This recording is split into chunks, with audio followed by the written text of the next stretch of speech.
নমস্কার বন্ধুরা, কেমন আছেন সবাই? আশা করি সবাই ভালো আছেন। আজকে রান্না করব কাচকি মাছ। সেজন্য আমি কাচকি মাছগুলো ভালো করে পরিষ্কার করে ধুয়ে নিলাম। তার মধ্যে আমি পেঁয়াজ কুচি, কাঁচামরিচ কুচি, হলুদ, লবণ, মরিচের গুঁড়া আর ধনিয়া পাতা দিয়ে আর একটু সরিষার তেল দেবো, দিয়ে ভালো করে মেখে নিব। কাচকি মাছগুলো মাখা হয়ে গেলে আমি একটা পাত্র বসিয়ে দিব, দিয়ে তার মধ্যে একটু তেল দিয়ে দিব।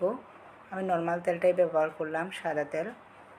এখন তেলটা গরম হয়ে গেলে আমি কাচকি মাছগুলো উঠিয়ে দিব। তারপর কাচকি মাছগুলোকে একটু উল্টিয়ে দিব, দিয়ে আমি ঢাকনা দিয়ে রাখবো। কাচকি মাছটা রান্না হতে বেশি সময় লাগে না। তারপর আমি হালকা করে একটু জল দিয়ে দিব, দিয়ে আবার ঢাকনা দিয়ে রাখবো। আমি কাচকি মাছটা একেবারে মেখে ঝুঁকে সব কিছু একসাথে দিয়ে বসিয়ে দিব।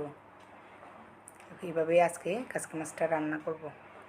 কাচকি মাছটা হয়ে গেলে আমি তার উপরে আরেকটু ধনিয়া পাতা ছড়িয়ে দিব। ছোটো মাছ অনেকেরই অনেক পছন্দ। ছোটো মাছটা আসলে এইভাবে রান্না করলে অনেক ভালো লাগে। এই যে আমার কাচকি মাছটা হয়ে গেছে, আমার কাচকি মাছটা নামিয়ে নিলাম।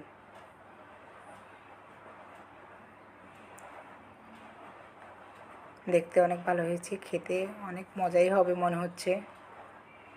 ভালো লাগলে একটা লাইক দিবেন, সাবস্ক্রাইব করবেন।